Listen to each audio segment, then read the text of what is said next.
Hello and welcome to Interactive Distractions, episode number 566.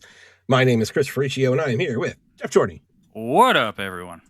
And back again for the third time, Nathan is joining us today. What's up, Nathan? How you doing? Hello, how are you guys? Doing all right. Thanks for joining us. Today we're going to do distractions and a little bit of news and not a whole lot from a new release perspective, but we'll go through that when we get there. But yeah, let's see what's up. Nathan, thanks for coming back and joining us. How are things going, man? What's up? Thanks for having me. I'm always happy to be back on here. Dude, I've been up to getting prepped for this baby, man. Like, we are, the clock is ticking. July 3rd is the that's due the date. date? Okay. Yes. However, she just went in for an appointment this week. She's measuring at 38 weeks. For those of you who don't know, that's pretty much just that's full. That's done. That's good. It's done. That's good. That baby's cooked and ready to go. So we're just and there. So the doctor was like, "Okay, well, we can go ahead and do an ultrasound just to make sure that this baby's like coming right now, but we can't get you in till June 10th." So we're like, "Oh, so the baby is probably going to be here." We just don't know. Yeah. So that's kind of where we're at with things, but it's just kind of waiting for the ball to drop there or the baby to drop out of there. So I don't. That's however you want to put it. So you have You're walking around just drops out. It's like what's that? The Monty Python, the Life. Oh man, what was that from? There was another one that did that too. I think it was I don't remember. This is your second kid, right? Third kid. Okay. Yep. Yeah. So we're very excited. Second one, so technically it's their second. The third one is replacing the second one. That's how it's done around here, folks. Yeah, I have two kids. The first one was 2 weeks late. The second one was 2 weeks early. So, really? Okay. And then they were both C-sections. The first one's head was too big. Oh wow! And then the second one wanted to come face first. Oh my gosh! It didn't work out so well. Oh my gosh! Yes, it seems to like it goes quicker with each time, and it seems like we're getting up there. So, yeah, all the kind of different feelings that she was having right before she went into labor, she's having now. So it's not surprising us that she's measuring this far ahead. But we're gonna be in the middle of the podcast. His wife's gonna run in. Yeah, his wife's gonna just drop a baby out. Oh gosh! We're sitting here a thud. Like, oh. Well, when Geoff asked me to do this, I was like, I don't have any plans unless there's a baby that falls out. Yeah, exactly. Yeah. Oh my gosh, Nathan, it's time to go to the hospital. No, Geoff and I are talking about 006. Yeah, exactly. You don't understand. James Bond doesn't have a baby in the middle of a podcast. Come on. Oh my gosh! I'll take my baby shaken, not stirred. Yeah. Oh my gosh! Don't do that to anyone. That's not good for babies.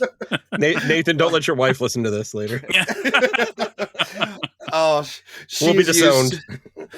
Oh gosh, I was game sharing when our last baby was being born. I was game sharing with somebody, so he texted me to let me know he picked up Assassin's Creed Valhalla, and we were just sitting there. We were bored. Nothing was happening. She wasn't in crazy pain. I was like, "Oh, cool! I got Assassin's Creed Valhalla." And she's like, "Shut the fuck up!" I'm sorry.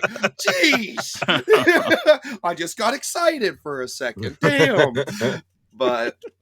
Oh my gosh. Outside of that, guys, I'm driving like usual, just getting ready for this baby. Yep. The only other thing worthy of note outside of that is I seem to be on this grind to ascend to the next level of nerddom all the time. You know, last year it was Magic the Gathering. Okay. I ascended into that, and these past year I've been ascended. Yeah, I guess. Ascended. Yeah. Ascended into nerddom, descended into regular social standards. Yes, that's right. Yes, that's exactly. Right. You ascend into nerddom. All normal people are below us. Exactly. That's how this works. But yeah, see, I got the whole kit and caboodle. I got like 4 commander decks here. God damn, dude. Oh yeah, I went hard, but I won't say I went as hard as some other people because they're like, oh, I've been into it for a month and now I've got like this giant collection. No, it's like this is kind of the majority of my collection. I was into Magic for about a year and less than a year and a half. I have more cards than I know what to do with, and I need to probably try and get rid of them. But like around the time the 360 had just come out, it's like I didn't jump into the 360 right away. I took about a year before I jumped into it, and gaming was kind of on like a hiatus at the time. So I jumped into and I had 2 roommates that were really into it. So just went hard into Magic. It gets you. It gets its claws into you, and you're like, this is before Commander though, so I don't know anything about Commander though. Commander is a lot of fun because it's like, you get into the TCG, you find that one card you really, really, really like, and you're like, oh, I'm going to build my deck around this. And, I just pray to God I pull it. Well, Commander is essentially, you got 100 cards. You can only have 1 copy of each kind of card. Yeah. But then your Commander, you always have access to that throughout the entire game. So it's like, I've got my God of War card here. So it's like, I want to build a deck around Kratos. So it's like Kratos and his abilities, you will always be accessing them throughout the whole game. So every Commander deck plays differently. It feels like buying a brand new game because, it might be the same color, might be the same concept, but the game style is completely different. Yeah, but Wizards of the Coast is kind of whoring out Magic to everybody. Yeah. Oh yeah. Yeah, it's bad. Like Lord of the Rings, Avatar: The Last Airbender. We'll sell out for a InDis deck. yeah. Dude, they're doing Garfield right 4 now. 4 cards. Oh no, don't say Garfield. Are they doing Garfield? Yeah, they are doing Garfield. Yeah, oh my God. For real. Geoff's ultimate ability would be mute button. Mute button, yeah, exactly. That's pretty much just counterspell right there. Oh my gosh. But mine would probably be like motherfucker or something like that, because every time I get drunk on the podcast, motherfucker comes out of my mouth like a dozen times at least. It's like the F-bombs drop hard if I'm drinking on the podcast. We're gonna close out, or here's a card. We're gonna close out the show. Completely fuck up players' end step. There you go. We'd have a guest card for Nathan, and he would have a drawback that says pronounce the show's name. -1 to all creatures. He can't speak right for the rest of the turn. Oh my gosh. Fucking kill me, dude. Oh, that's hilarious. Oh man. Good shit though. Yeah, so like I've been into that, but it's funny because that was a very long roundabout way of saying that was last year's. Now I'm getting into Warhammer 40K. Oh no, that's even a bigger. Yeah. It's way bigger, way worse. It's a whole thing. I mean, if you ever play, listen, back when we did our podcast, me and Frazier, I couldn't have had a better person to do a podcast with because Frazier's very, very, very, very into Warhammer. So he's giving me all this context surrounding Space Marine 2. And it was just so cool to hear, oh yeah, Space Marines are just you doing Warhammer the minis? No, I'm not doing that part of things. Okay, good. That's next year's level. No. You have a 3rd child coming. Stop it. Sorry, I know we can't afford more diapers. Dude, the 3rd kid ain't going to college. Honey, I can't get formula. I have to get this new piece. Yeah. No, I know how expensive that shit gets because I got into the X-Wing miniatures game really hard for a while. That game was really fun and really cool, but very expensive, and it got rough real quick. So but yeah, I got lots of little fucking X-Wings though, and they're fun to paint. Well, I don't paint them. I can't. Oh, you don't paint them? I'm not artistic at all, dude. Mine would be like, it would look like a kid did it. Yeah, actually, it would probably like a toddler. Dude, like the only thing I've ever painted like that is like amiibos. Like I customed my own amiibos, and I just did a really okay job. My wife's better at that stuff. Yeah. And it's funny you bring that up because it was Space Marine 2's Twitter account the other day that posted a meme of, what other people inherits but versus what my kids will inherit. And there was like all these collectibles. And I'm like, this is hitting too close to home, guys. Yeah, I like my kids are going to inherit my video game collection and do what with it? I don't know. You're right. Yeah. I mean, I hope it's not all on Steam because apparently they don't let you pass that down. Transfer it now. I mean, you saw my back wall, right? Mm-hmm. So. Yeah, I think you're going to be fine. They'll have plenty there. But yeah, no, that's what I believe. He suggested me a podcast called Adeptus Ridiculous, and I bet you it's nothing even close to that name if anyone's listening. So if anyone wants to look up a Warhammer podcast. Honestly, as I say it, I'm like, I'm pretty sure. So I'll have to drop the link in the Discord so you actually know what it's called. But yeah, no, it's a guy who knows nothing about Warhammer and then another guy who does know some things about it, trying to like walk him through and teach him things. So yeah, it's just everything in that universe is very grand, very epic. It's not, how like in Renaissance times, it's like, oh, you took my wife and now I'm going to besiege your castle. Mm-hmm. In Warhammer, it's like, you glanced at me, Ron, and now I'm going to blow up your entire planet. And I'll also go and spend the rest of my life making sure that your entire race is just erased from history and all of your family will be tortured for eternity in this portal. I mean, that's just like another day in family Warhammer. Good time. Yeah. Yeah, no kidding. Like, introduce my kids to that. Good stuff. Geoff, how are you, man? What's up? I'm doing okay. Had our annual guys weekend this weekend.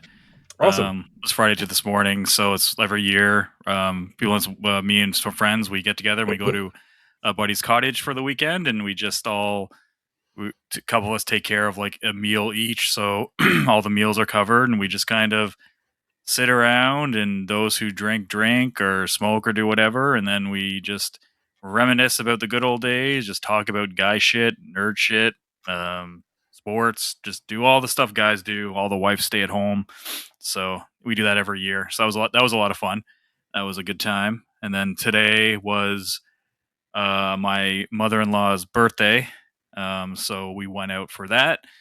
Kind of met halfway between their place and our place. We just had something to eat, and then we went down by the lakefront, and she opened gifts and stuff and had cake. And here I am. But on the thing of hobbies, you guys know that I've talked about getting into like vinyl or like record player, but then I was like, well, I don't really want to have that other temptation of spending more money. And a buddy of mine gave me a record player over the weekend because he bought one for his dad for Christmas. His dad ended up not wanting it, and then he had to go through this whole fiasco of trying to return it through Amazon. It was a third-party buyer. They kind of gave him the runaround, and they weren't going to refund it or let him send it back or whatever. So he complained to Amazon. They said they couldn't do anything about it. Long story short, Amazon actually ended up refunding him because of how like pissed off he was. And I guess he must be like a pretty decent like customer or something, that they were like, hey, well, he doesn't do this often, so let's just whatever. That makes us look bad too. So he got a full refund, and he just had this extra record player there. And so he gave that to me over the weekend. And I was like, well, this is awesome, but also at the same time, it's like, well, fuck. It's like you always think like open the door, right? Yeah, it's like, when you see people win nice cars on like game shows, it's like, yeah, it seems awesome to win that, but then you got to pay the insurance and the gas and the tax and all that shit. Yeah, exactly. And that's just like fuck. And I'm just like, okay, well.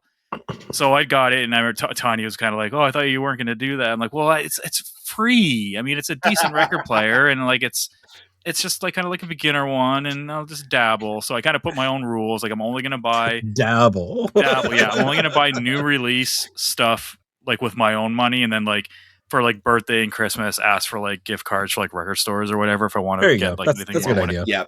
Yeah. Like I'm going to try not to get into the rabbit hole that like kind of Jason does with like video game soundtrack stuff, because I'm not a video game soundtrack guy. But some of the video game soundtrack ones, they come in such cool packaging and look awesome. I'm like, oh man, dude, I'm sorry, man. If I had the opportunity, like, I don't even collect vinyl, and I want the E33 soundtrack. That's on exactly vinyl. what I was thinking. Oh, is that on there? Yeah, I don't know, but if it's there, like, No. I think you just opened up like a can of worms. So that's IGN one I has would make it. See, that's an vinyl. exception based one because like it's E33, right? Yep. Yeah. Mm-hmm. But anyway, so that's like a thing. So it is there. It is there. Yeah. So I did like order a couple of ones that aren't like too expensive or whatever, just like kind of whatever. But then I'm just gonna keep myself limited to be like, yeah, just new releases and stuff. I'm not gonna get any of my like back catalog that I already kind of like have on vinyl, because I think that's when it really becomes like expensive. It's like I want everything I have on CD in vinyl form, and then that's when it gets like ridiculous. So because newer ones aren't too bad. I'm like, they're okay. That's like whatever, and a lot of them come with like a digital version as well and cool pack. They're just me justifying it to myself, guys. So just nod and be like, no, you're right. That's a good idea. Just like, I need some positive reinforcement, motherfuckers. I fully expect vinyls to be in the rotation of I picked something up new this week, guys. Yeah. Oh man, but that's it. And then of course, E33 is 6 records. Oh my god, it's very expensive. Damn, it's like $200. Oh, then no, that's a definite no. Then that's something I would ask for Christmas or something. yeah. No thanks. But yeah, and then just looking forward to this week because this week's all the Summer Games Fest stuff, so that's going to be a good time. Yeah. I'm going to miss the actual Summer Games Fest though, because I'm going to see the Amazing Digital Circus, the theatrical release from last episode with my nephew. That's on Friday. Oh, okay, cool. Yeah. So I'll have to watch that when I get back. But other than that, I'll see. I wonder if they're doing that. Are they doing that everywhere, or is it? I have like no idea. My nephew got the tickets for his birthday. When he found out that I watched a couple episodes, he asked his dad if he can go with me and not his dad. And wow, okay. That's about all I know. So I'm going with him. But that's it. Okay. That's awesome. What about you, Chris? Shit. Not much going on. I'm not working anymore, so they cut off my access on Thursday or on Friday. Thursday we had our last big happy hour, so that was fun. We started a Discord server for everybody that got hit. And I think we're gonna keep doing happy hour like once a month. That's cool. But still waiting to hear from a couple companies that I'm expecting good news from. So I've been in communication with them constantly over the past several weeks. So it's just a matter of, them pulling the trigger and, hopefully getting me an offer or something. So hopefully I'll have more about that next week. That'd be good. Awesome. But yeah, I'm going to be doing some, not going to buy anything until I've secured, until I have an offer in hand and secured a job. But I do need to find a car. So I need to start doing some car shopping. Luckily, I'm looking on the cheaper end of EVs. So hopefully my severance will cover it fully. But it does suck that I have to use my severance for a car rather than actually trying to keep me afloat. But it is what it is. I think this is going to be a good thing overall when all is said and done, but we'll see what happens. Other than that, let's see. I still haven't seen Mandalorian and Grogu, so I need to see that. You just mentioned Digital Circus, so I might look for that for the kids this week. Yeah. So yeah, planning out for what I'm going to be doing next week. Next week, I'm also going to be doing a lot of changes down here in the basement, hopefully. So I'm hoping to get a lot of that stuff done as well. But that's it for me. Well, enjoy this time, because as soon as you go back to work, you're just going to be thinking about this time period and wishing you would have made the most of it. Well, honestly, the biggest thing I'm concerned about is my office was 4.5 miles from my house. Both of these companies are not that. So one of them is I'm about 35-40 minutes north of Atlanta proper, and one of them is downtown. So it would be 3 days a week in the office. So that would be painful. But the job is a good job, and it's big opportunity. So hopefully that all comes through. But fuck all that real life shit. Let's talk some games. Yeah. Hell yeah. We got 3 new games to talk about this week. Why don't you guys go first? Tis the season. Well, I know Nathan and I, we both picked up that 007 new hotness. The new hotness. I Yeah, want to I hear. was not. It was on my radars, and like I knew about it, but I wasn't really interested in it. And then probably about a week before it came out, I started getting that itch. I think I mentioned it on last week's show when it was like I needed that and game, Forza Horizon 6 and like a single player game. So I picked that, Yeah. and luckily it ended up getting like really good reviews. So I was like, okay, cool. So I've been playing that, and so far I'm really liking it. I might let Nathan take the lead on this one just because I don't know how far he is versus me. I'm not too far because I had to go away for the weekend. So I don't know if there's I guess there is chapters. I want to say like maybe chapter 4. Okay. Okay, without like spoiling anything, like I'll say alligators and Lenny Kravitz. I'll just say that. So, yeah, no, I'm probably like 3 missions ahead of you, Geoff. Let's see, because the Lenny Kravitz part of the game is it's solid. So I need to am know about about the Lenny Kravitz stuff. Like, he is Lenny plays a Kravitz character in the game? Yeah. Oh, okay, Yes. cool. It's not a Yes. spoiler. Like they had like marketing based around that and everything. So I think Now, he did came out. they like fully on get his like? oh, it's him. It's his digital likeness version and of him? everything. That's Yeah. awesome. That's Yeah. awesome. I love Lenny Yep. Kravitz. I love Yeah. Lenny Kravitz. He came out at Game Awards, Year of Awards show. I'm pretty sure. I remember So, that now that yeah. you mention it. Yeah. He does a great job. I'd say I'm about at the halfway point or maybe a little bit above that. So I started it Friday night and I could not put it down and I just kept going. Thankfully, I'd spent a lot of time with Megan and the kids all throughout the week. So then when Saturday morning came and everybody woke up, I'm like, you could ditch guys, him? Okay. just leave me alone. Yeah.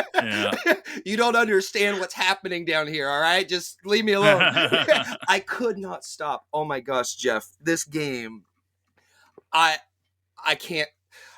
Guys, I'm happy to report that if you like video games, I can strongly recommend just play 007, okay? It's well, I mean, I was going to ask about that because I'm not really a Bond fan. I never really have been. And you know, if you guys are still enjoying it, like that's a selling point for me. I'm not a Bond fan, nor am I a Hitman fan, and I really like it. And the last Bond game I played was GoldenEye, and the only reason I played GoldenEye is because it was a multiplayer shooter that we all got into. I've seen maybe 3 of the movies. I think I've maybe seen 4. I think I've seen 2 of the Pierce Brosnan one. Brosnan, whatever that guy's name is. I don't know. Brosnan. Yeah. Don't ask me to pronounce it. Yeah, the one, and then the we would never. Yeah. Yeah. But I'm really liking it because it's like kind of like it's like a Hitman light. I would kind of describe it. So there's stuff you can do. Like there's multiple ways you can tackle a level, but it is pretty guided if you want to. Like it does kind of tell you where your options are, so you don't have to be like super creative and stuff like you do in Hitman. And kind of like Hitman is like it's designed to you play the levels over and over and over again, basically till you master them and you know like all the different ways to take out your targets and stuff. And this kind of reminds me of like a Hitman Light cross with like Watch Dogs and like Splinter Cell Conviction. Those are like the 3 takeaways I took from it, from the early levels anyway, like the first 3 or 4 levels. I do love the Watchdog games, so that's good.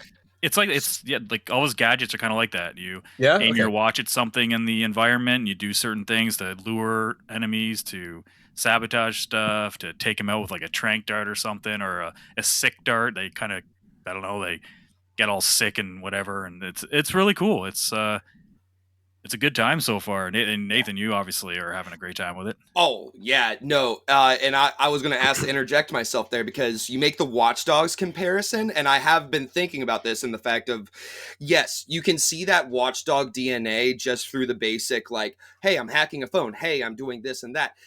I would compare it more so to the Batman Arkham City gadgets and equipments, because the thing that makes these gadgets so fucking cool is hi cat. Hi cat. And he's rubbing against the mic too. I hope you guys getting that too. Nah, I didn't get it. The thing that makes it so cool is like to Jeff's point where you got a lot of different gadgets, and I'm very excited to be able to carry more of those gadgets along with me. It's not like right now it's just a couple of them, but there's like even like this laser pointer thing where like basically you can cut a shade, like not a shade, but like a chandelier. A chandelier down off of the ceiling where you could either A, drop it on an enemy, or B, you can cause it as a distraction. You're also not just using this for stealth parts, but you're also using this for middle of combat. If you are in the midst of combat, you are lasering the person's gun and then it gets really hot and they drop their weapon. So that's why I bring up the Arkham City comparison, because you're using it in every scenario. You're using it to open up more doors to you, laser off the lock so you can go around this way. But then also while you're in the stealth portion, you're using it to your advantage to turn off some lights or use a distraction. And then also once you get into the combat, you're once again using those gadgets. The thing that like Arkham combat too, which adds to that. Yeah. Yes. That's the crazy thing about this. When the last time I was on the show, I was talking to you guys about what's that reach? I keep wanting to call it Reacher. Replaced. Replaced. I was like, it's scratching that Batman Arkham City itch for me. Oh, as soon as I started playing this game, I'm like, oh, I had no idea how unscratched it was. My gosh. Guys, if I could say one thing to sell you on this game, it would be, you don't need a Batman game in 2026. You don't need, if you've ever said the phrase, I hope they make a John Wick game, you don't need it anymore, guys. It's 007. I mean that with my full chest. That, like, once you get into this combat, yes, it's reminiscent to Arkham City, with between like the gadgets and stuff, but the pure combat itself is also, you can dodge enemies' attacks. You've also got counters. You've also got where you shove a person. So you've got a little bit more. I wouldn't say it's a lot more extensive, but I think where it starts to get more extensive beyond the Arkham City baseline combat is where it's like if you run out of ammo. And I'm also going to bring this up too, because it's crazy that in the year 2026, we've had a game like Pragmata, we've had a game like Resident Evil 9, we've had a game like Soros. All of these games are games that make you think about shooting in a totally different way. And once again, here we are playing 007, a game that's making you completely change the chemistry in your brain on how you interact with this game. I've seen some negative stuff online, and I've seen some people say they don't vibe with the shooting combat. You hit this point in your missions where there's a license to kill. This is where you hit the point of Uncharted action adventure, right? Where it's like, oh, there's just a huge gunfight. Now, the reason I make the comparison to Soros and Pragmata and things of that nature is not because it's like, oh, well, it has shooting, so of course it's the same. No, it's that when you get into a combat, you've got 7 bullets in your gun. You are a spy. You've got 7 bullets in that pistol. Make it work. And so you take that kind of mindset into an Uncharted setting. You're not just sitting behind cover and slowly head popping your way around the building. No. You cannot do that. Not only that, the AI is way too smart for that. It will flush you out with grenades. You will get flanked. Your cover will be destroyed. You have to stay on the move. So the second you go into combat, you're stuck in this room with like 10, 12 dudes.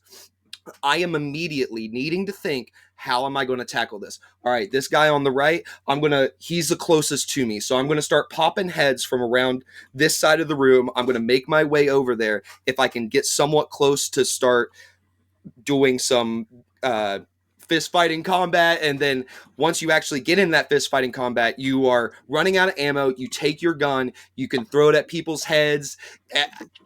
You're using your gadgets. You're thinking about the fact that, okay, I've only got so much battery in my gadgets so what can I do with this? Because like Geoff said, it's like you've got not only the laser cutter, but there's also like EMP things where it like can kind of distract a group of dudes. You've got your basic stealth game of causing a smoke bomb. So you are constantly thinking this out, like in ways that you wouldn't have to in an Uncharted. So while I think the Uncharted comparison's fair and the Watch Dogs comparison is fair, it's like like I said, you can see that DNA. You are having to interact like with this game in ways you haven't before. And the first thing I can say about this game was my very first initial impression is I didn't know IO had it like this, because my biggest concern and the thing that didn't had me a little reserved about the game was, as a fan of Hitman, I'm like you guys, I'm not a huge 007 fan. I do love Hitman. I was really into those games, but the one thing I'll say about Hitman is the characters feel very stiff, feels robotic. I feel that I am constantly reminded that I am in a simulation. This is an assassination simulator. And I think that's why Fraser fucks with it so much, because he's really into The Sims, right? But, you know, that's the thing is, once you're in this, this is very much, I don't know. You know how over the years you're like, oh man, this is the dream, right? Like you're watching a movie, man, I wish they made a game over this. 007 fulfills that dream of wishing you were in that movie. And I don't mean that on a baseline of, oh, cool, yeah, I'm playing 007 game. Like, no, you are very much, as you're playing this, you are transported into this world. And reminded me of Indiana Jones. Yes, in yeah. the Great Circle. Like you felt like you're Indiana Jones, and this you feel like you're James Bond. And you're young really James Bond. It's when he first starts. So he's like a young, like immature and like whatever James Bond. And which is great. There's a reason for that too. It's not even just so much like, oh, I've got the 007 skin. It's that the world feels so alive. It is the fact of they've done, have you noticed this, Geoff? There are these small, tiny little touches where it's like if James is walking down the staircase and you are close enough to the handrail, he's grabbing the handrail as he's going down the steps. Yeah. If he's like up against a desk, he kind of like taps the desk as he walks away from it. It's like small little tiny things like that, all the way up to like you're hanging out in a club. You don't need to go around and talk to people, but you can go talk to that woman at the bar and be like, you know, everybody wants to sleep with Bond. So it's like, you know, oh, you want to meet me up after this or whatever? And he's like, nah, I'm good. This can get you in trouble. So watch it. Y'all thirsty, you need to watch it.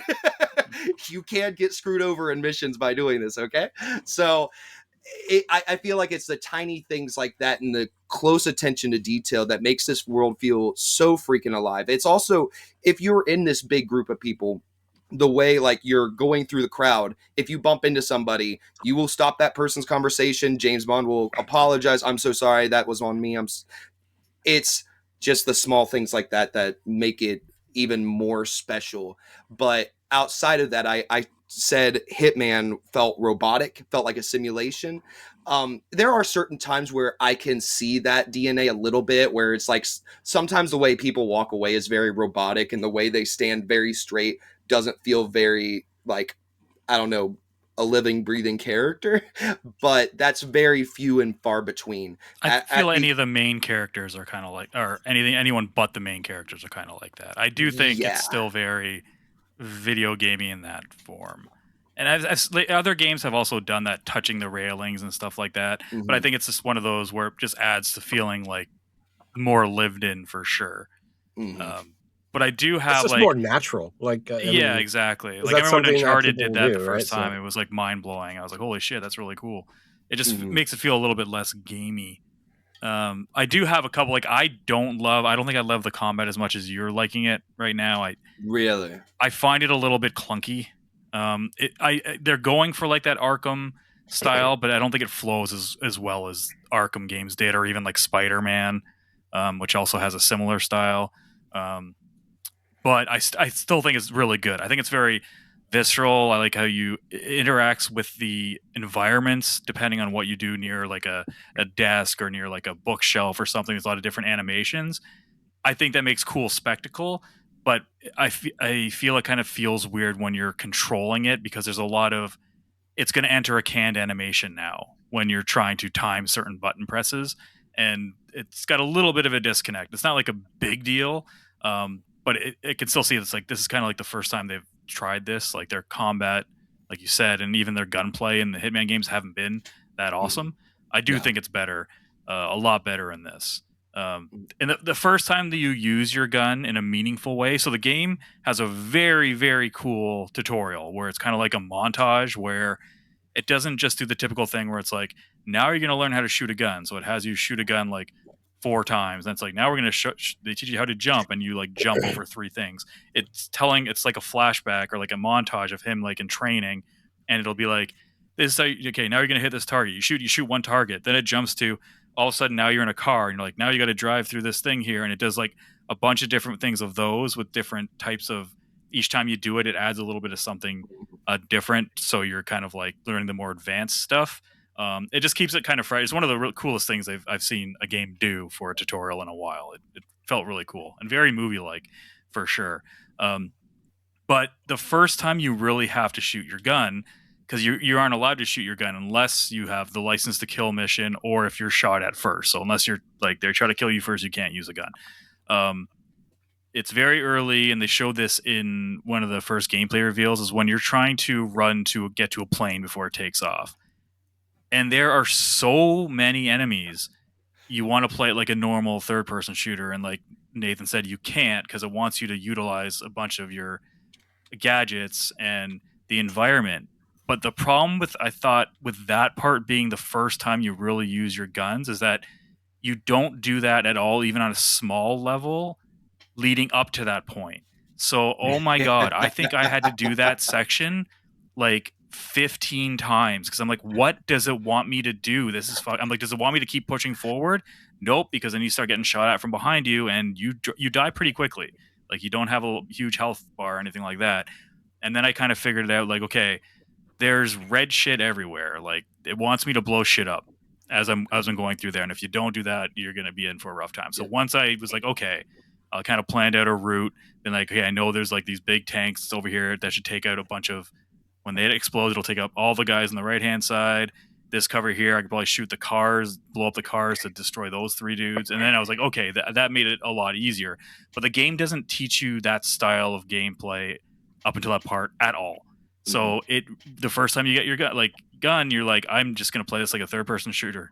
And you can't really do that. And that was a bit frustrating. And that's like the only time I've really used the gun so far. I haven't reached another mission where I really had to. But that's my only kind of like issue at the beginning of the game. That's like, I was pretty frustrated at that part. I was like, what is this horseshit? Like now it's finally like taking it, because you can't take it slow, but you can't go fast either. It just kind of, it wants you to do that mission a certain way to, I guess, kind of teach you how you should do that type of scenario. But it's not very clear that's what it wants you to do.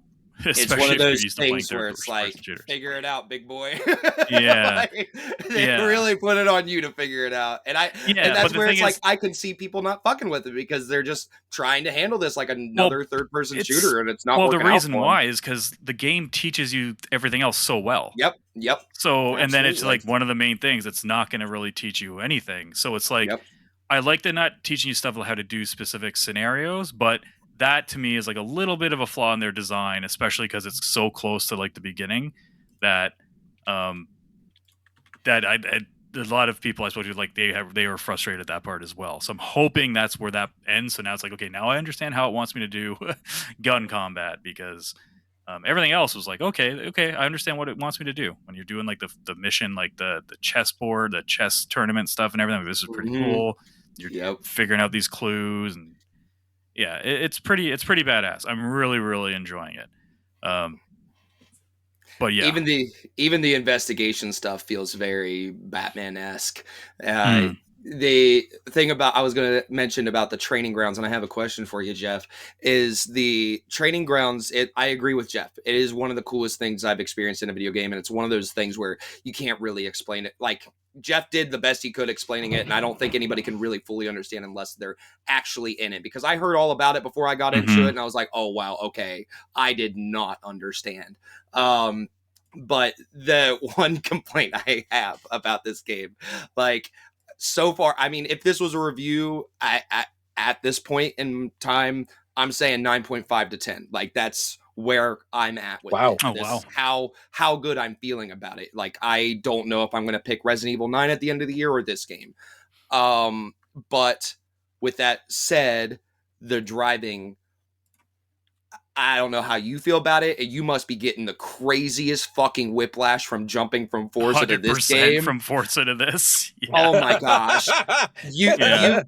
You've got brakes and then you've got drift. That's it.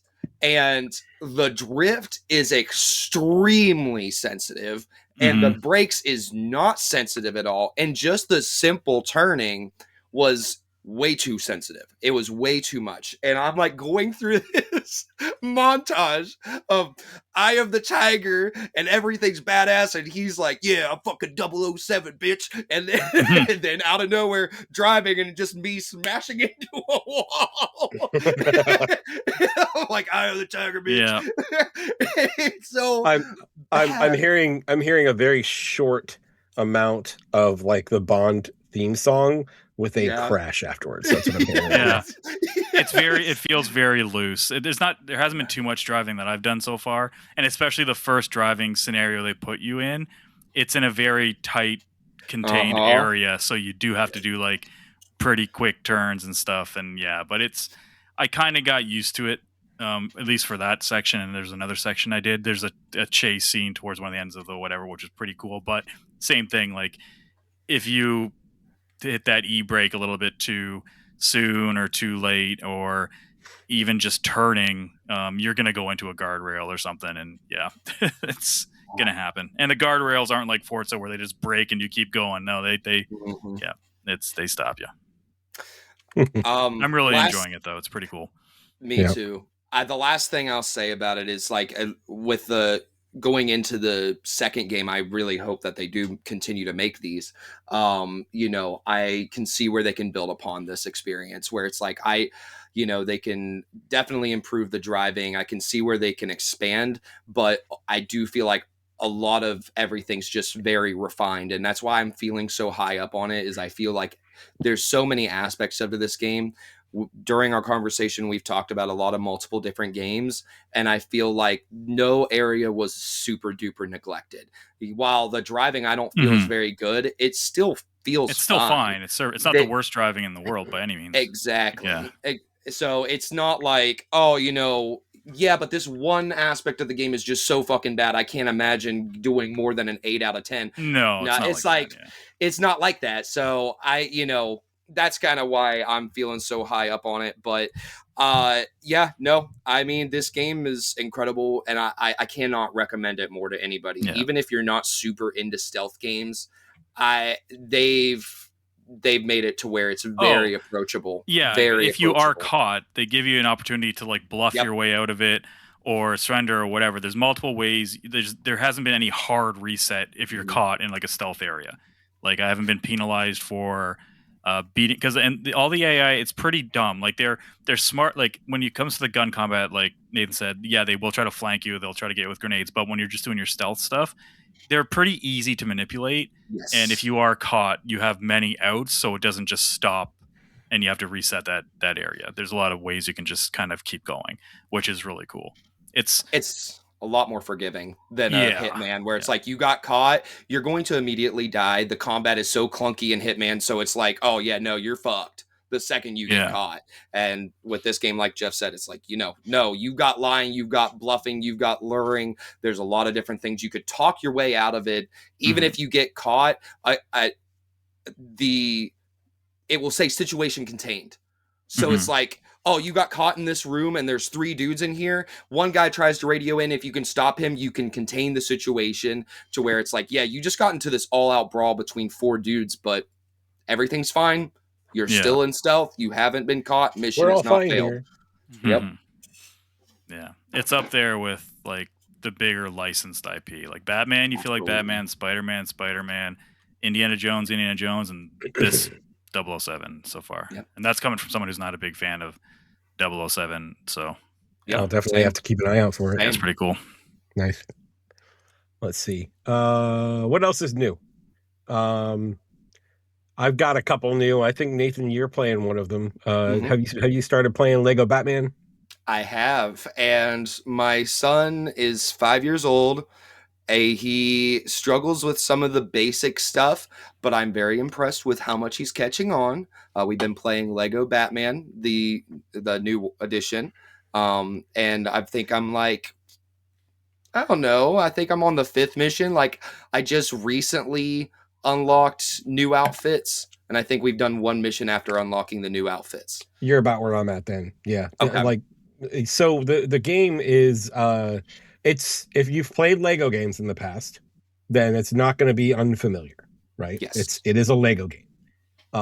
It's a Lego game with Batman combat. It's, you know, it's got your attacks, it's got your counters, it's got a dodge roll mechanic, and you know, then there's a bunch of secret areas and obviously you know, different things to find. But it's at heart, it is a Lego game. So you know, I kind of expected that's what it would be. So I didn't go into this expecting something, you know, revolutionary. Yeah.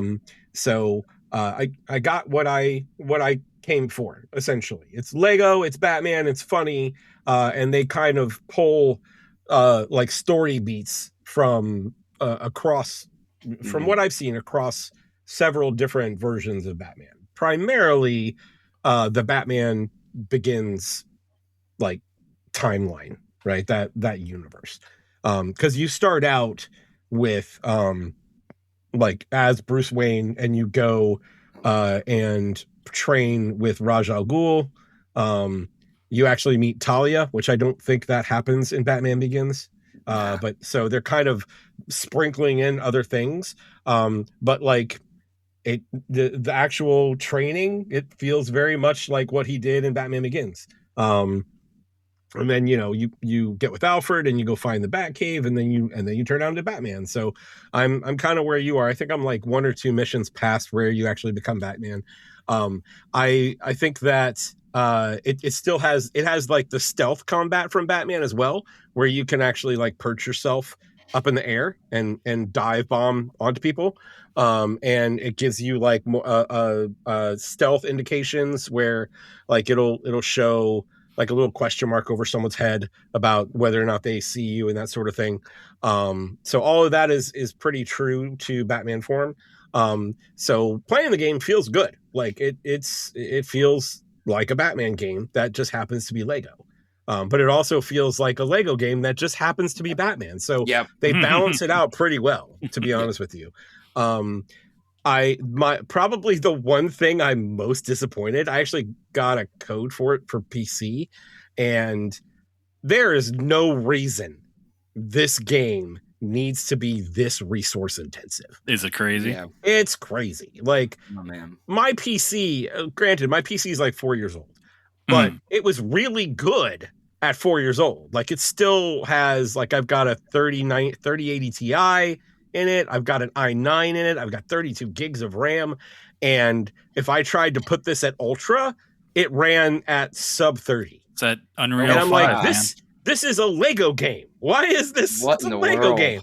But yeah, you're probably right. It probably has a lot to do with the Unreal 5. So, you know, I had to lower it to, and it for some reason, it didn't do the NVIDIA frame generation either. Like, I don't know why. It had frame generation for AMD and for Intel, but not for NVIDIA. So I ended up having to lower it to like just high. And then it was running in the high 50s, which is fine for me. Like, I don't have any problems with the high 50s. But I was a little disappointed with that. But the game itself is solid. Like, if you like Batman games and you want to have a little bit of fun with something that's Lego, like, it's a fun little game. Is it $70 fun? Probably not. It's probably, I'm probably waiting for a sale for it. Yeah, it's probably $50 fun. I would say I would go with $50 fun. But yeah, overall, fun. It's $50 fun. $50 fun. So, but yeah, it's I think it's a good time. How Nate, simple do you have anything to add? is it though? That's my thing with it? Well, the reason I'm asking is because like I have dabbled in the Lego games. I remember buying the Marvel one. It was towards the beginning of last generation, like with PS4 and Xbox One. I think it was Marvel Avengers. I think it was I think it's just I don't know. It was had a lot of the Marvel characters in it. Maybe it was just Lego Marvel. I have no idea. And then I got the Star Wars one. That was like all 9 of the movies basically done in Lego. And I like both of them, but I find that they're so simplistic to the point that I get bored with them pretty quickly, and then I don't go back to them. Like if I had kids or something, or like if my niece or nephew wanted to play them, I totally would. But so is this kind of like that as well? Like it's got the Arkham combat, but is it like you're defeating the enemies in like 3 hits type thing, and it's like you're not really getting in a good flow of combat? I wouldn't say 3 hits. Like you definitely do get into a flow of combat. They do send a lot of guys at you. There are and you have a meter that you charge up, and there's like a special attacks that you get. And as I said, I'm still really early in, so you might unlock more as you go through. But you have batarangs too, so like all that stuff is there. It's all there. Is it simple? I wouldn't say it's as simple as like the Star Wars Lego games. Okay. There's more to it than that, I would say. But it's not Batman. Like it's not like, don't expect it to be like it's not like fucking Arkham City. Like a kid's game, yeah. But simplistic. It's fun. It's a fun so time. $50 fun is like it's $50 fun. Yeah, I think it's $50 fun. Gotcha. See, not $70 fun. See, I was going to ask you pretty much the same question because I was hoping you had made it further than I have, because so far, like they have the Riddler challenges, right? Where, here's the, you've reached the Riddler room. Now you got to get the Riddler trophy. And so far since I'm playing it with my son, I'm having a frustrating time because some of this stuff is too complex for him, but then some of it is perfectly fine for him, almost to the point where it's almost even too easy for him. So then that's where I'm struggling with my feelings towards the game, because once we found this Riddler trophy room, it's like, Batman, you're going to have to figure this puzzle out. Can you find the bowler hat in the middle of the room? And then it's that one over there in the corner that's like right in front of my eyes. Damn it, Batman, you can't keep doing this to me. It's like, I'm just like, oh my gosh, okay. I haven't gotten to that yet. So, yeah, the Riddler trophies are so simple that it's not even a puzzle. So that part of things, no. But I would say, like to Chris's point, it is the thing of just basic combat and, having the grapple hook. I just unlocked gliding, so you got your gliding. It's starting, the more you play it, the more it does feel like a Batman game. And I think, unlike Chris, I had more of an expectation of, I'm hoping for more of a Batman-esque game than I am a Lego game. And the more I play it, I'm like, the more Lego it is than it is It's Batman. very half and half, at least to start with, but I have and in reality, it's like I have a feeling as you progress, you'll get more, hopefully you'll get more stuff for Batman. But I mean, depending on whether or not my next game consumes me, I'll probably have more to talk about next week with it. So. Yeah, gotcha. I would say, as an adult and somebody who isn't like super duper in love with Lego games, this is a great recommendation to just pick up on a sale, go through the story, and it's so fucking charming. It's such so what you're saying is it's about $50 fun. Is what it's about 50. Are you lowering to $40? $40 fun? Is it $40 fun? Maybe $40 fun. Okay, maybe. $40 like, if it's just me and I'm not going into this with the intention of, that's our new review. So at what price point is it fun? At what price point does the fun outweigh the guilt? Yeah. I don't think you want the answer to that question, because dude, don't get me wrong. I love it. It's so enjoyable, and money is subjective when it comes to, quality. Like 007, absolutely I would pay that, but I also understand why people with Resident Evil 9 and 007 don't want to fork out the $70 for this 12-hour experience. I get it.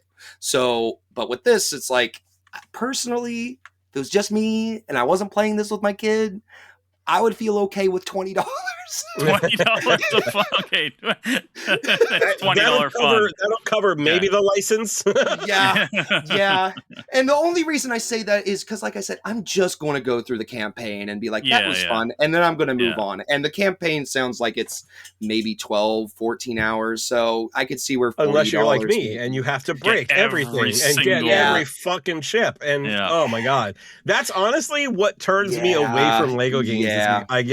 I just get too deep in the I have to collect everything. But though I will say it's a little easier with this one because, well, I guess it depends on how much you have to spend on shit. But like by the time I was Batman, I had like 200,000 of them. And I don't know, but I don't know how much anything costs yet because I haven't been able to spend any of them yet. So I haven't either, buddy. My kid's just like, oh, what this? And he just buys everything. I'm like, Marshall, stop! You're spending all of our money. So I've got plenty of furniture. Gamers do. They hoard all the money, hoard the rock, hoard all the big weapons, because there's going to be something bigger you're going to need to use it on, and then you're going to finish the game having not used any of it. That's me in a nutshell right there, man. I mean, that's the truth of the matter. Oh, man. Yeah, dude, like, yeah, no, it's a fun time. If I have any major complaints, because I agree with you, this is a good game that's solid. I think I'm being too harsh on it. But if I do have anything that I think is like valid as far as things I'm not much caring for, it is the fact of the collectibles and the money and all of that stuff doesn't feel like it's like even the unlocks and the abilities. It's there. You kind of got to go find your fun and get the most out of that stuff, because at the end of the day, like Chris said, you got your stealth. It's there, but I'm playing with the 5-year-old. He's just bad guy, and like just charges in there, and like you don't. What is stealth, Dad? I don't know what stealth is. Exactly. You don't need any of that stuff, really, because, I mean, like I said, my kid can just go in there charging and blazing, pressing X, and he'll be fine. But I'm here trying to make sure I'm doing all this cool combat stuff. Trying to play the game the way it was made to be played. Right. Good stuff. Let's see. I am also playing Mina the Hollower. I know Geoff's isn't. Nathan, have you played it yet? I don't think I'll be touching this. Okay. So here's the one thing I want to say, Geoff, because Geoff and I talked a little bit about this on Discord, and he said that he wasn't going to be touching it, and the first reason you mentioned is that it's hard for you to get into games that are Game Boy look-esque, like they look 8-bit. 8-bit, yeah. I have talked about this. I have talked about this on the show before. I am very much the same way. I am very much a 16-bit is kind of where things are easy to go back to, right? Play the demo, Geoff. Just play it. I tried. I played it for 10 minutes. Okay. I'm like, this is not my thing. You can do it? Okay. All right. Because that's the thing. It's like I'm kind of the same way, and I played the demo, and I was on board. So yeah, I'm playing Mina the Hollower. It's getting like crazy reviews. I don't know yet if I feel like it deserves those crazy reviews, but I am having a lot of fun after I grinded myself up a bit. So the game is difficult, especially right out of the gate. Out of the gate, Mina is squishy. You're still trying to figure out how all the patterns work for the enemies. There's a lot of enemies. You are trying to juggle not like a new form of movement, because I can't think of a game that manages running, jumping, and burrowing like this does, because you are underground a lot, like you burrow a lot. But once you get used to the mechanic of actually doing the burrowing and how it works, it completely changes the way you approach combat situations, because you can burrow right under an enemy that's charging at you, and like there's a knight, like the first really difficult enemy that I came in contact with, big ass knight, big ass shield, big ass sword, comes charging right at you. He can turn on a dime. It's like, what the fuck is happening? This guy kicked my ass like 4 times. And then I realized that if you were like, he's also very narrow viewed, so you can sneak up behind him and get a couple of hits in. And then if you get a couple of hits in and he turns around and charges at you, you could burrow under him. And then when you pop up, he's looking around because he doesn't know where you went. So you can turn around and start beating him up. So there's ways to find your way around all of the combat situations that you get into.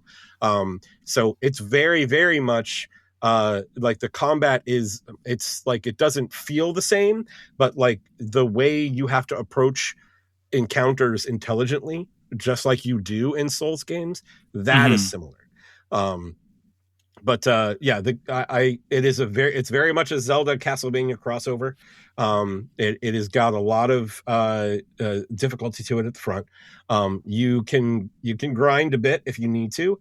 What I did is I went out and found a video that said, do these things before you do anything. I always usually watch one of those for a game like that. Yeah. Super helpful, man. Super helpful. Not only, so your currency in this game is bones, right? You pick up bones and that's your currency.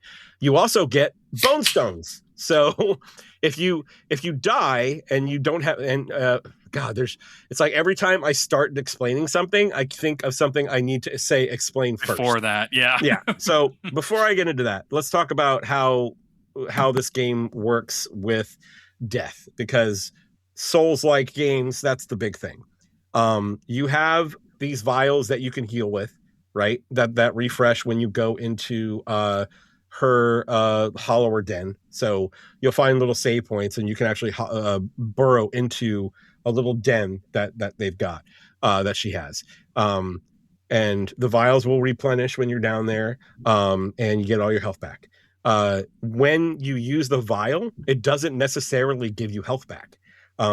You have to build up plasma, and you do that by either collecting plasma that gets dropped or by attacking enemies. So you can't just run away and heal. You have to still be attacking and then heal. So that's part of what makes it so difficult, because you still need the ability to get away from the battle to actually do the vial and get your health back. So that makes it difficult. When you die, you have something called a spark. And you can collect multiple sparks. I think my Mina has 3 right now. You can get your second, you start with 1. You can get your second spark at the very beginning of the game for like 1,500 bones, right? When you die, you lose a spark.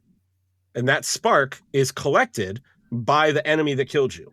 Or if you fell in a pit and died from falling in a pit, it's just sitting there. It's right where you fell, kind of thing. It's right where you fell, right?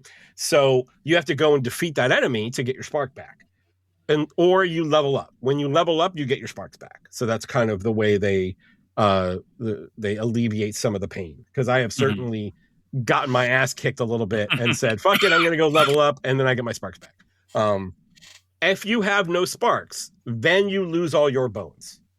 So that's how death works. So there is definitely a risk to, like, there's a risk of, making sure you understand what's coming up in order to progress without getting your ass kicked. But they do alleviate some of that pain with the spark system and with the like bone stones. So one of the things you can do when you level up, when you bone up, is actually convert bones into a bone stone. And the bone stones you don't lose. So that's a little bit about how some of the mechanics work. You get to start out with one of 3 different weapons, either a hammer, a pair of daggers, or a whip. I chose the whip because Castlevania feels really good, in my opinion. I think probably the biggest frustration is that even though you can move diagonally, you cannot whip diagonally. So you can only whip 12, 3, 6, and 9. You can't whip at the 45 degree angles. So that is challenging, and some of the spaces that you're in during combat encounters also makes it challenging, because you are in a very tight space, and need to sometimes you need to generate room in order to get to free up and actually do focus on combat. So found one of those videos. It gave me a bunch of stuff to do to start with. And it was one of those things where I would do the first thing and then I would be like, all right, I only need this many bones to level up. So I would go grind, get those bones, level up. Then I would do the next thing. So all of that equated to about 4 hours of the game, the first 4 hours of the game, was me doing all of these little side quest type things and grinding a little bit in between. So because I was breaking up the grinding with the little side quests, it made it really easy. But by the time I was done with like the first like several things that I did and went to that first dungeon, I breezed through that dungeon. Like I breezed right through it. There was a boss and an optional boss and an escort mission, and I did all of those and no death. So nice. You can grind your way to success in this game. I don't suggest that because I think it does take a little bit of the challenge out of it, but also grinding is not fun. But if you have to grind a little bit in between some of the side quests you're doing, I think it's worth it. The big thing that I am finding on this game is that there are, like, it's a big Zelda-esque map, right? There are secrets everywhere. Like, every room you walk into, there's probably a secret in that room. They're like you have to look at the floors, and there's like little cracks in the floors that Mina can burrow under to find secret areas. You collect trinkets that actually power up, that give you different perks. Like I've got, and you can get extra trinket slots. So right now I have 4 trinket slots. One of them is like essentially a free res. And that's like I mentioned the escort mission in the first dungeon. That escort mission gets you that trinket. So it's like, fucking do that escort mission because you can't beat that. But it'll res you like on the spot, where if you lose a spark, you go back to the save point, everything resurrects. So, and then I've got one that makes you move quickly through like difficult terrain. There's one that gives me like extra vials. Like there's a ton of different trinkets to help out. There's a ton of different sub weapons that you can get as well that are all very effective at what they do. Like there's your typical Castlevania axe, and unless you have something very specific in Castlevania, the axe is kind of not worth it. In this, it is, because the axe, not only does it hit hard, it has an AoE where it hits, so it actually creates damage around it. And there's like there's a boomerang-esque, but it's like a sword. So you throw the sword and it spins and comes back. So and like just there's a lot to this game. I have only scratched the surface, and I'm on my way to the second dungeon. But I'm really, really happy with the way the game feels, the way how tight the controls are. Once you get used to it, like, yes, you can't whip it, you can't attack diagonally, you can't do some of these things. Like there's restrictions that are put on you within the game, but the controls for what they are very tight. And the platforming has been fun. There's a ton of secrets to find. Like I'm not sure what else I can say about this at this point, but I'm having a blast with it. The game is it's a lot of fun. It's a lot of fun. Again, not sure if it's at the point where it deserves all of the 9s it's getting and the 10s that it's getting. But it's hard for me to look at it objectively and say this game isn't that, because so far I've really enjoyed everything about it. Yeah. But that's the thing. It's like it's only getting better as I progress. Like I just got to like the area I'm in right now is like a bayou, right? And there was an area that there was a room that I walked into, and there's like almost like a pyramid, right? In the center of the room. And you can make your way around and get up to the pyramid, and there's a gear in it. And if you jump and burrow into the gear, she turns it, and the entire room fills up with water. And it's a completely different room altogether, because you can access all kinds of different stuff. So, and I also appreciate that I don't care that it's a water stage. Like I usually hate water stages, but because of her burrowing ability, there's an extra way to handle the water, because you can actually burrow under the water. But if you burrow under the water and then jump out of the water and fall back in, you're gone. Like it's basically falling in a pit. It's really weird how that works out. But like if you see deep water and it's only like 3 or 4 tiles long, you can burrow through the deep water and jump out of it. And it really opens up the way you attack that sort of environment. But that's really the thing. It's like you really have to understand the mechanics of how to do the platforming, especially with the burrowing, in order to get the most out of your ability, your platform ability. So very creative situations that they put you in. So yeah, it was rough at first because, like, as I said, there was that the one night that I ran into that just beat my ass like 3 times or 3 or 4 times, and I was like, oh man. And I'm like, you know what? I'm gonna start over, start fresh. So because it lets you pick up where you left off from the demo.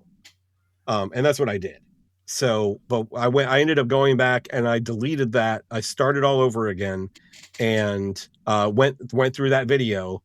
Like if people are interested in what video it was, I can post it in the Discord. But actually I already did. I sent it to Travis. But it really helped me a lot. It really helped me a lot. Nice. I highly suggest the game. Highly suggest preparing yourself before you run to the first dungeon. I would have got it if there wasn't too much stuff already. It's just one of those games for me that I'm just like, yeah, maybe further down the line. My big thing is that I really want this to sell well, because I'm sure from what I understand, Yacht Club is not doing great. Oh, really? Right? So yeah. Seems like it follows a theme of this show where it's like this game gives you so much you can get as in depth with it as you want to get in depth with it. Yes, like very much so. Tackle this at face level, you're going to have a very hard time. But it seems I can understand based off of your description why people are praising it so highly, because it sounds like you're getting very in depth with this game. Yeah, and that's the thing. It's like I've already run into a bunch of different side quests that are like, and so this is part of of it that I don't like so much. It doesn't track any side quests or anything, right? It's very when games do that. It's very Elden Ring that way. It's like you don't get any indication of whether or not there is a side quest you have something to do with. You basically walk up and talk to someone and they say, oh, this and this and this and this, and you just got to remember that. But I've already gotten something. I've already run into someone that says, oh yeah, I my husband went out to the beach and is looking for this or whatever. And the beach is like the 4th dungeon or something like that. It's like, I'm not going to be there for a while. You're gonna have to wait. But yeah. And from what I understand, there's like a lot of different little secrets and stuff that are still being discovered. Like it's just there's a lot to this game. I also know that there's people out there speed running the goddamn game already. Oh my gosh. I saw the other day, I saw someone that did like any % speed run and they beat it in like an hour and a half. I'm like, I don't know how you did that, but okay. It sounds very rewarding for literally anything you do. I am itching to play it some more. I'm just gonna say that. That's I'm awesome. kind of itching to play it some more. Because I'm still in the middle of the bayou, and one of the things that I really love is like when you walk up on a dungeon, it gives you it basically cuts away and it gives you this full screen like an animation of like Mina showing up at the door of this dungeon, and it's really cool. It's like it's still all very 8-bit ish. I would say it's probably closer to 16 on that kind of stuff, but they do a really good job of capturing the feeling of like that old school Zelda type game. So highly suggested, especially for $20. Like that, it's a steal for $20. This is like a 30-40 hour game from what I understand.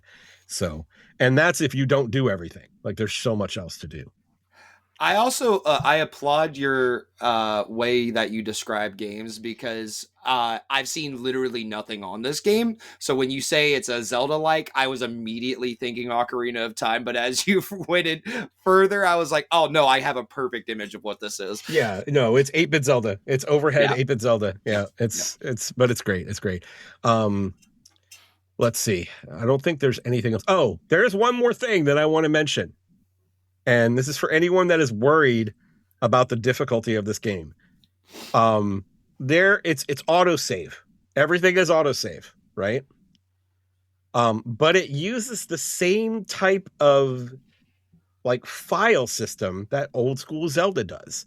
So you start a file, you go into the game and you start a file and you jump into the game and it auto saves the whole time, right? The advantage to that is that when it saves, you can exit, copy your file, and then go back into it. So if you get into a position where you have a ton of bones and end up dying, you can always just go back and go back to the copied version. It's essentially having multiple save slots. So definitely take advantage of that. I've already taken advantage of it twice, I think. Because like I ran into this big lion. So I talked about the knights with the big ass sword and everything. I found a lion that also had a big ass sword and a big ass shield, and fucking Link like sword raise when he swung the sword and then breathed fire. It's like, oh god damn it, and he beat me up like 4 times. So I was like, all right, I'm gonna make a copy real quick, and then I went back in and I was able to beat him. But yeah, it's great. And that's the other thing. It's like, you know, when you do run into those enemies that are giving you trouble, it is very rewarding when you complete it, just like it is in like Elden Ring or a Souls game. Mm-hmm. So you definitely get that feeling out of it. But yeah, definitely be putting a lot more time into that over the next week. So let's see. What other games we got? That's it for me. Basically 007.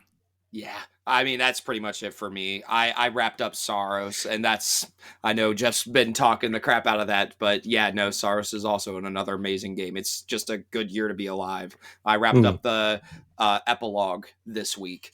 So yeah, if you finish the game, I highly recommend going back and doing the epilogue, because you'll actually get to see the true ending of the game.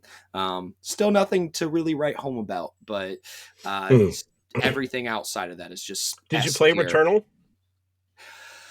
Yes, it is the one and only game that I can say in my entire lifetime that I never beat, and I still would recommend it just based off of its pure fun gunplay. Like that's it. Like, just have a good time with the gunplay, play it until your heart's content, and then leave it at that. Because I never finished it. It's way too hard. Expects way too much from you. I think Saros is a far better recommendation. So much easier. You have these like I can't remember if Jeff's ever talked about this. Corrosian modifiers. There's these modifiers where like you basically debuff or buff yourself, and you have to debuff yourself to add a level to it. You know, that needs to be even. So it doesn't have to be even. You could definitely turn that towards the buff side. Have to do that, yeah. You could definitely have it more towards. Trust the buff me, because side. I turned that on, and yeah, I'm not debuffing myself. It's still fucking hard. Yes. It's absolutely. Yeah. I have an update on my side. I did beat that boss that I was talking about last week. Of course, the first time I went in and tried doing that run, the next run I ended up going in and beating it, and then did That's always the way, man. You walk away from it for a while and you go back to it. It's like, fuck this guy. Yeah. And then I did a little bit of the next biome, and then I died, and then I haven't gone back to it yet. So I have to now. I'm already committed to it. Like, I have one more biome to go, I think, and then that's the first setting, I guess. So I'll get to it eventually.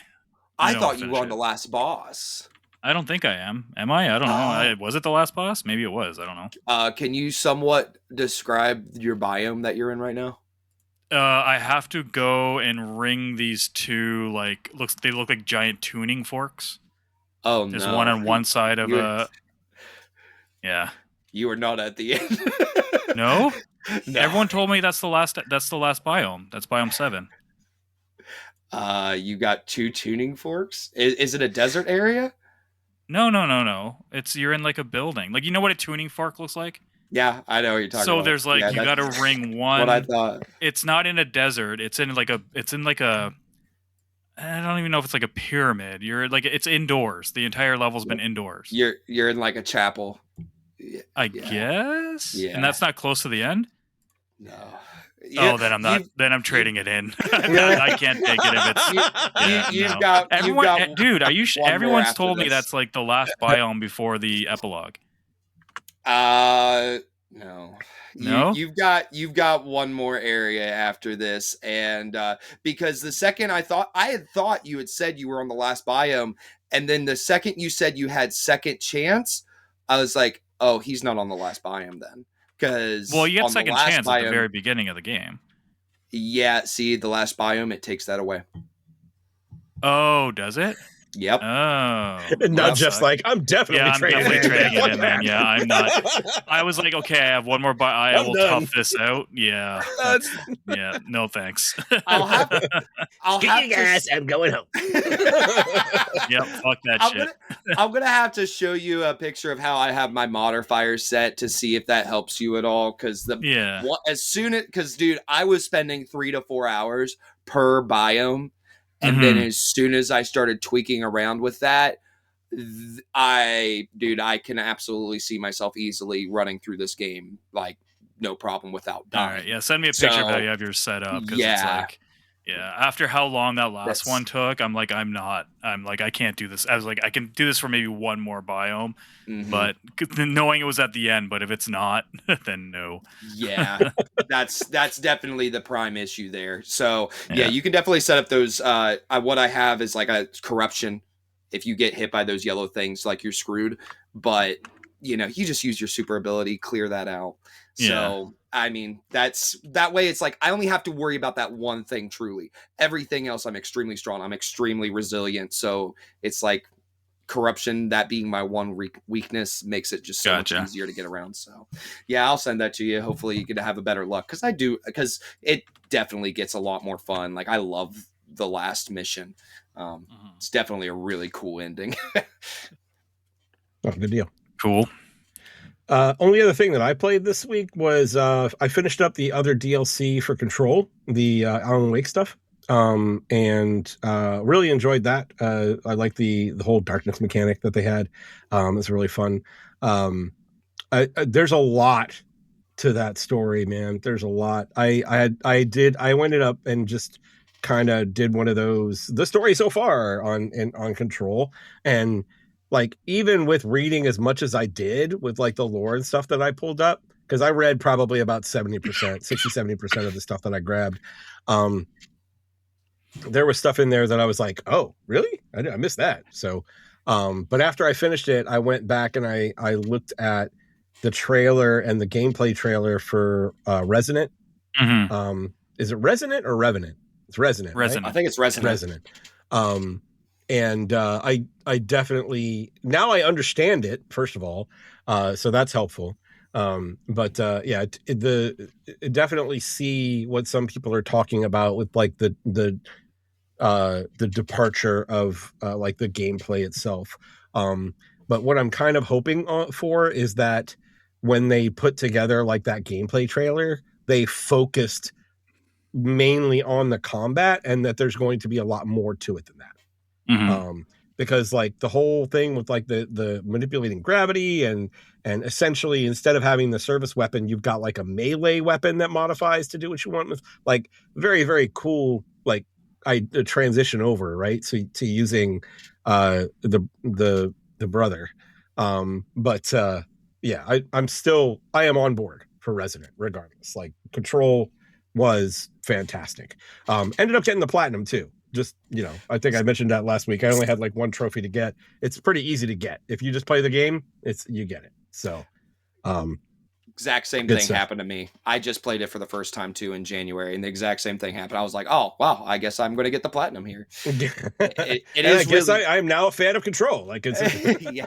Well, what's funny is I think me and Geoff had a different experience as opposed to you, where you read all the stuff. I didn't read shit. I wasn't as much of a fan of the story because I didn't read anything. So now I got to watch some YouTube videos, man. Oh no, yeah, the lore is really interesting. Like if you, but definitely watch it, like one of the videos that catch you up, because there's so much that there was one point where I was nearing the end of the story, and it just seemed like every 3 feet I stepped, I picked up another file, and I'm like, I just can't do this anymore. I just started picking this shit up, and it's like, yeah, whatever.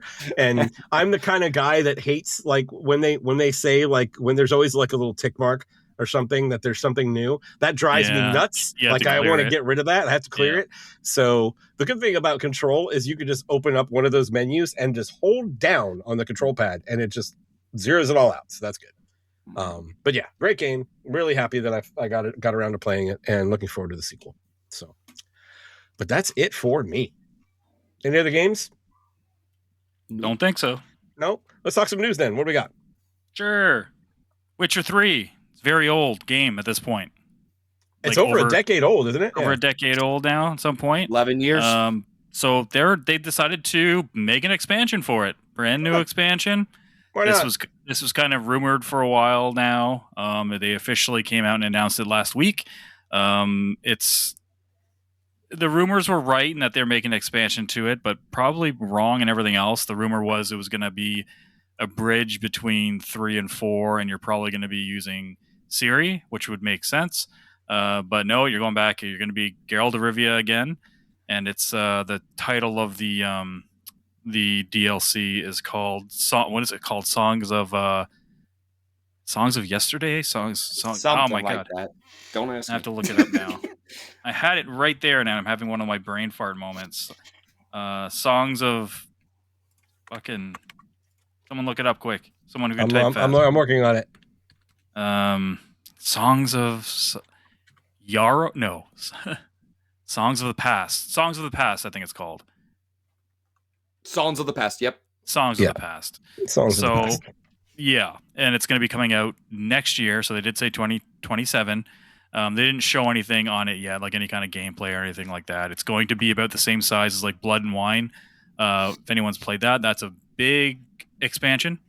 It is going to take place, though, in the same kind of areas of the last one. So again, the rumors were it was going to take place in this totally like new area from like the books, like a desert area, which it is not. It is going to be kind of like reusing assets and stuff like they did with the other expansions. So I'm pumped for that. I know Chris has tried a couple times to get into Witcher 3 to no avail. I can't do it. I went back and tried to play a bit of it, and I still really love it, but the combat definitely doesn't hold up as in like today's. It holds up, like it's fine, it's serviceable, but that's my biggest issue with it right now. So we don't know if this is going to be. Here's the big thing, like with this coming out next year. Yeah, Witcher 4 is nowhere near. I don't expect like Witcher 4 to be anywhere 2030, close, man. That's what we're like. I wouldn't be surprised. Witcher 4 2030, like I probably at the earliest. I would not be surprised. And that's like a thing with CD Projekt Red, right? They take a long time for their games. Like Cyberpunk took a long ass time, right? Well, it took a long ass time. Then it took them another long ass time to get it up to snuff. to fix it.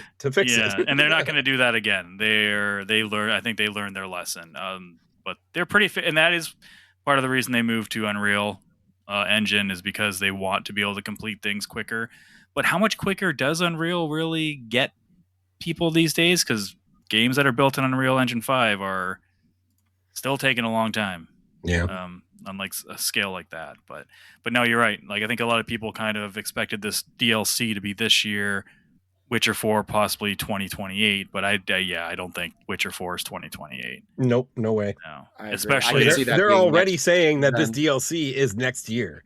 They're taking developers away from Witcher 4 to make another thing of Witcher. Well, it's being made by a different studio. It's being made by Oh, is it? Okay. Not War Horses, not that. War Horses Kingdom Come. Can't remember who the developer is. I don't have the developer in front of me, but it's being co-developed. So there's probably some people from CD Projekt Red, but there's another studio who are primarily handling it, who's a pretty good studio. I'm trying to remember what their last thing was, but they've so they're not like taking that many resources away. Fool's Theory. Yeah. What was their last game? It was something. Oh, they made like a game that was like a like Expedition 33, kind of like I think they're also a Polish developer, and it's like I remember watching a trailer because somebody, I think it was the Larian Studios guy who's like the community manager, posted like, hey, if you want to check out one of their earlier games, check out this game that came out like last year or something. And he kind of called it like a Expedition 33, like, which is weird because it probably wasn't influenced by Expedition 33 considering Expedition came out last year, but so the games I see from them are the Witcher remake, 7. That's not coming out yet. Yeah, 7, and it's a weird name. The Thaumaturgy. That's the one. That's the one I'm thinking of. Yeah. It's on Game Pass, but I haven't launched it. I'm pretty sure I saw it on Game Pass. I might try to give it maybe I'll try it for next week and be like, maybe it's morally ambiguous choices. Story-driven RPG with morally ambiguous choices. Yeah. Nice. And the combat kind of looks, I think that's where the guy was drawing the comparison, because the combat kind of looked like it could be similar-ish. But I'm excited for this. Nathan, I'm sure you're looking forward to this as well. Oh yeah, I'm super stoked. I got a Witcher sword right behind me. It's like my second or third game of all time that do you think that this DLC, I could see this pulling a Mass Effect 3 where, hey, it doesn't matter what ending you got, we're going to try to somewhat converge everything, converge this into a linear path so we can get into Witcher 4. Because do you think that's what this is going to be? No, I think based on the title alone, I don't think it's going to be bridging 3 to 4 at all. Okay. Like Songs of the Past to me says it might be just another storyline of Geralt or something like that. I don't know if they're pulling from the books or if they're just going to do like another thing. Who knows? Like they might. I'm literally just saying that based on the name of it alone. That's all. Yeah. I don't know. I mean, because that's kind of my biggest concerning thing about Witcher 4 is because like you're basically taking a bajillion different endings and you're streamlining this trying to figure out which one's choice. One. Yeah. So I'm like, my hope is that they do end up kind of going back and explaining how this comes to fruition despite what ending you got. So I'm hoping they somewhat do that, but it does kind of seem like this DLC is in existence to see what Fool's Theory has. And make sure that I don't know, 2 birds with 1 stone. Make sure we're getting enough money so that way we can support all these projects, and also kind of just make sure Fool's Theory has what it takes to continue development on the Witcher remake. Like, make sure it's in right hands, kind of thing. Yeah, they have quite the roadmap. Like they already have planned Cyberpunk 2, so their foreseeable future is all booked up pretty much. And you know what? They could do a bait and switch. It could be called something. It could start with your Geralt, and then it could just transition to Ciri. It could be her telling stories about Geralt, and like it's gonna maybe end with her, where she is. So it could be something like that. That'd be kind of cool. That. It could be whatever. It could be whatever minstrel travels along with her, telling stories about Geralt. Yeah, it could be a bunch of shit. Yeah, it could be a bunch of stuff like that. Good stuff. But yeah.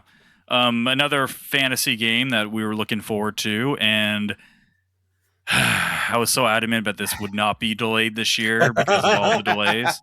I did not pick it in my fantasy draft. I was going to say, at least you didn't pick it.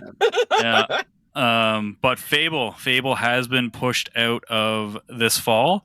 It's the big pink elephant in the room. It's GTA. That's exactly what it is. They said that they wanted to have its own window to itself, which February 2027 is not going to be a window to themselves, because I think every single game that's going to get out of the way of GTA 6 is going to come out. Is going to go January, February, March of next year. But I'd rather them do that. I think they've put enough time into this. They do not want this to be buried. And if it does come out post GTA 6, it almost for sure will be. So that is delayed. I don't think anyone here picked it in fantasy. I can't remember who picked it. I think Drowsy picked it. Drowsy picked it, and Steve counterpicked it. So congratulations, Steve. You got a great congratulations, Steve. You have a very nice 0 for your counter pick. That's the thing. It's like counter picks. If you got a 0, you're probably in good shape. You're sitting pretty. Yeah, exactly. You're all right. Not everyone can be Scott Sauer. Yeah, get points on them. Yeah, exactly. You're welcome, Scott. Oh my god. Man. I think this is great. I love that Fable's kind of getting pushed back, and also like, you know, I said in the Discord like back at the beginning of the year, I just do not believe all of these Xbox games are actually dropping this year. And just as a side note to how positive this is, I mean, unless I really, really, really do not see Xbox Showcase this week coming out to swing in with all this brand new stuff, if anything, these things need dates and they need to be dropping in 2027, like Clockwork Revolution, things of that. So I think this is great for Xbox because they need to spread it out more. Could you imagine if Fable and all this stuff really dropped this year? What's happening in the future? What are we getting? And also, do I even believe it? You canceled Perfect Dark. Yeah, I mean they do. Well, a lot of people now are saying that means they might. What's called might be coming this year. Clockwork Revolution. I'm like, I don't think Clockwork Revolution is going to be this year. No, it's whatever. Next year's fine. Next year's already getting to become stacked anyway. Yep. And we haven't it's even get more started stacked because this. Yeah, Fable's not going to be the only one to move. So no, there's going to be others. Like once those pre-orders go up, that's literally what they're waiting for because the date's still November 19th or whatever for GTA, but you still can't pre-order it yet. Once you can pre-order it. That's pretty much it's in stone for the most part. That's when you're going to see like a lot of people kind of open, get the fuck out of there. What else here? One thing people might not be flooding to get anymore are the Steam Decks. Valve has been the latest company to jack prices up due to market conditions, and that is the Steam Deck has jumped $200, I think. $200 price increase. I don't remember what the exact amount is, but it's a lot. OLED's $950. So it used to be $650. So I think you're right. Yeah, so it's quite up. Was that $300? Yeah, that's so the 512 went up to $789 from $549, so it's more than $200. Oh wow! And then the terabyte version went up $300. Holy shit! Yeah. Really happy I got mine out of the gate when it was about $300. That Steam machine isn't coming out this year. No, the Steam machine is it seems like they're trying to get it out this year, but they're still saying it's probably going to be like $800-900, and it's like I don't know if you're going to get that for it. Yeah, I think it might be more than that because isn't it quite a bit more powerful than a Steam Deck? It is, but it's not as powerful as like a PS5 Pro. True. Yeah. So it's like it would be really difficult to argue like pricing it higher than the PS5 Pro, in my opinion. Yeah, that'd be pretty much DOA because especially if they're going for some of the console market, not just people who are already in the Steam ecosystem. Well, that's the people that are going to buy it. It's people that are already in the Steam ecosystem. That are buy no matter what, for sure. Yeah. But people like myself or someone who's not already like a PC gamer that was like, oh, it's kind of like a consoleized version of like where I can play Steam stuff. I'm interested in that. The people I think they're trying to target, they're not going to get those people. No, not at all. That's pretty much all the big news stuff, really, unless someone else has something they want to talk about, or if I miss something worth talking about. Go ahead, Nathan. Yeah, if anything, like, I fail to see, like, this can kind of transition to another piece of news, but if anything, I fail to see the purpose of the Steam machine when you're talking about Helix, because I went from being extremely excited and wanting to just completely switch over to Steam to now with all these price increases, me re-questioning everything. I've gone full circle. I'm like, I don't know what I'm going to do going forward. I'm questioning my hobby in general.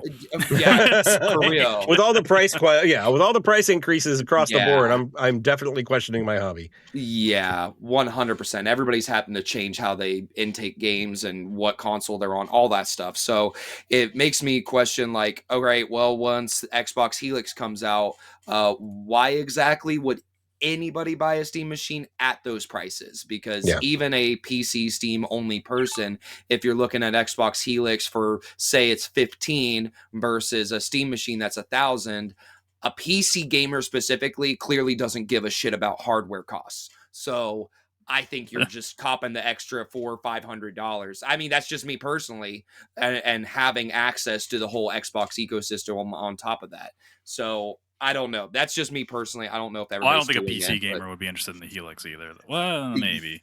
I see what you're saying though. If you're gonna get like another thing to go with your PC, Yep. yeah, they might not care about that extra, Yep. like whatever it's gonna be.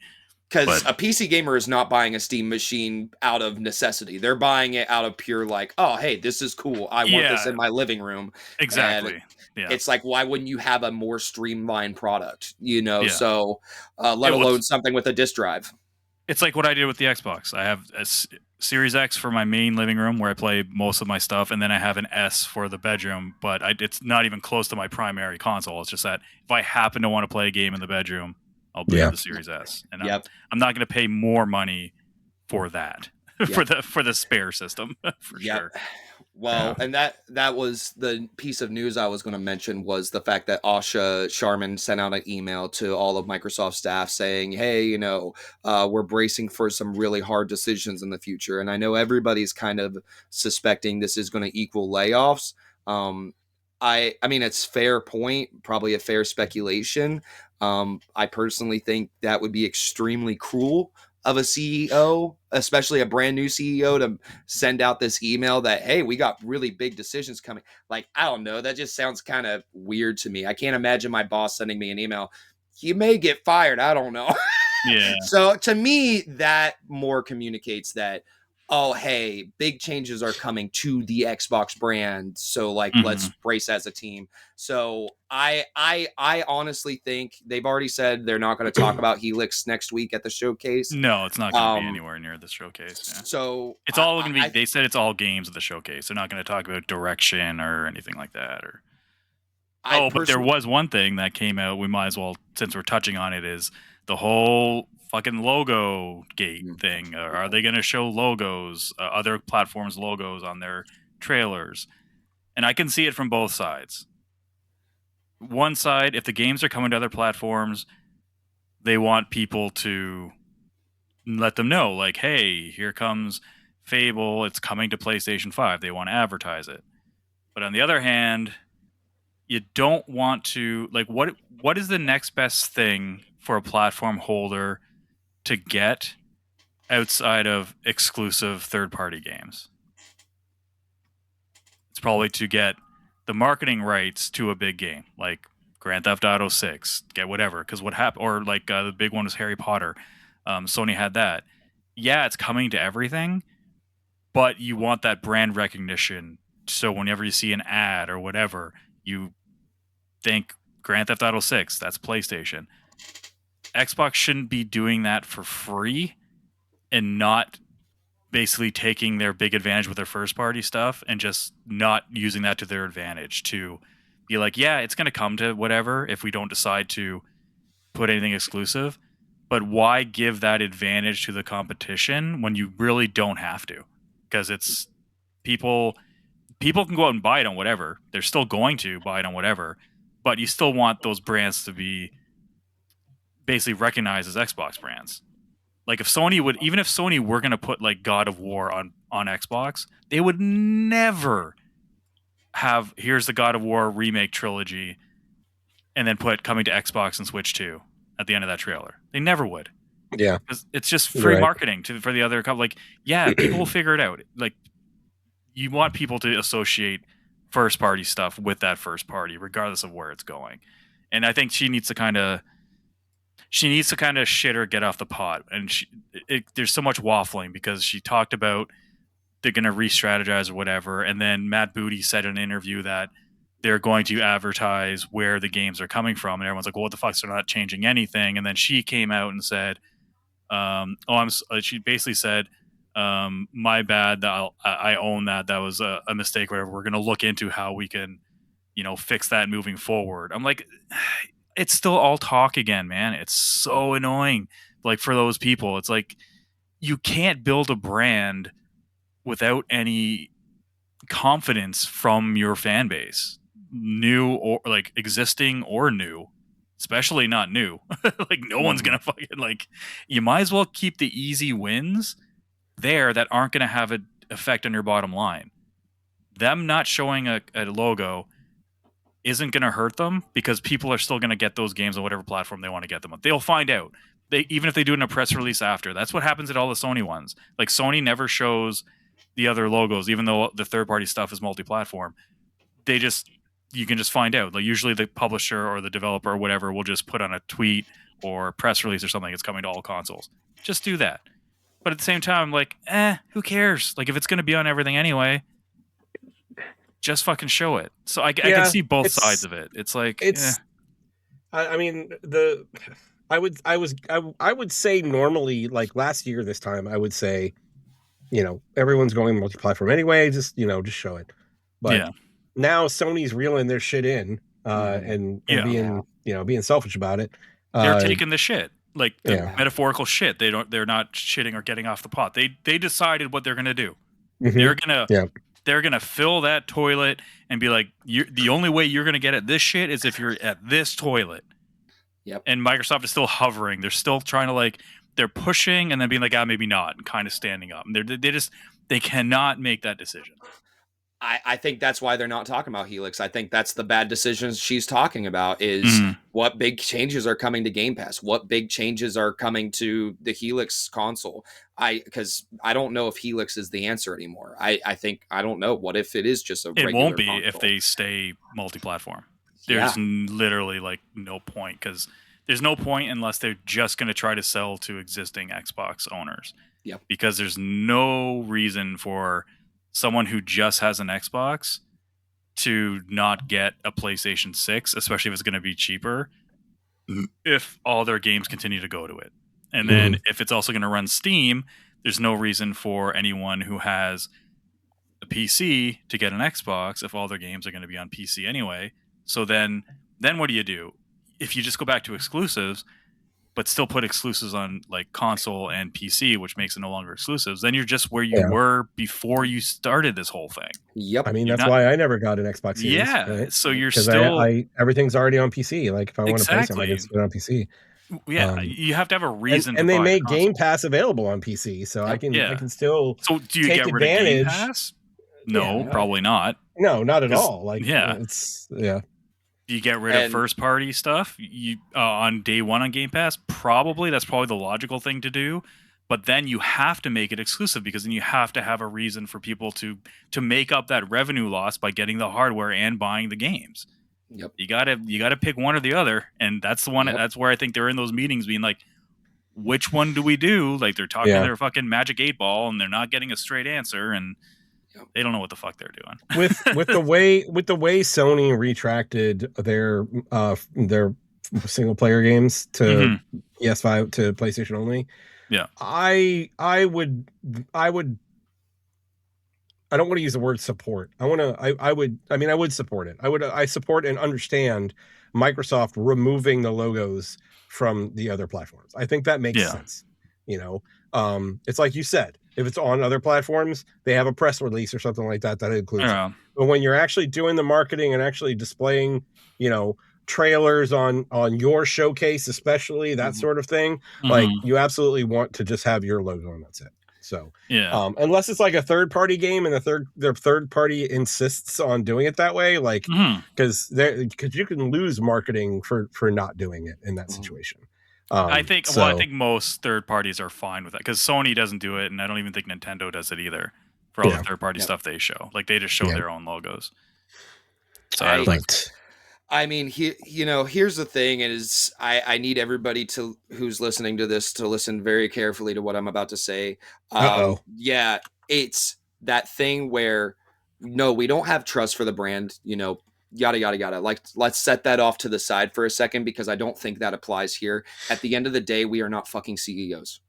We are just gamers, and we don't know what the fuck we're talking about. We are speculating. We are trying to figure out like what makes sense and all this stuff. But these are people who are working at a level way above our pay grade, way above anybody else's pay grade. And it's always that thing of like, unless you're behind the scenes actually seeing how things work and seeing the profits and seeing the margins, and you're used to this shit, we have no idea how this stuff plays out. Their decisions are made with a very distinct purpose, and they've got their reasonings. And we're here's never the going to thing fully about that, understand Nathan. those reasonings, you know? Here's the thing about that, Nathan, though. It's like what you're saying, it's all very corporate bullshit. Like, that's what it is. It's corporate bullshit. It's like, you should be making decisions that are in line with what the gamers need. Yeah, you have to listen to them to some extent. Like, yes. And where's the line? Because it literally goes through every corporation. Stop worrying about shareholders and start worrying about stakeholders. Because the way they're going with the stakeholders, what 360 sold something like 9 million. So they had 9 million Xbox owners at the peak of 360.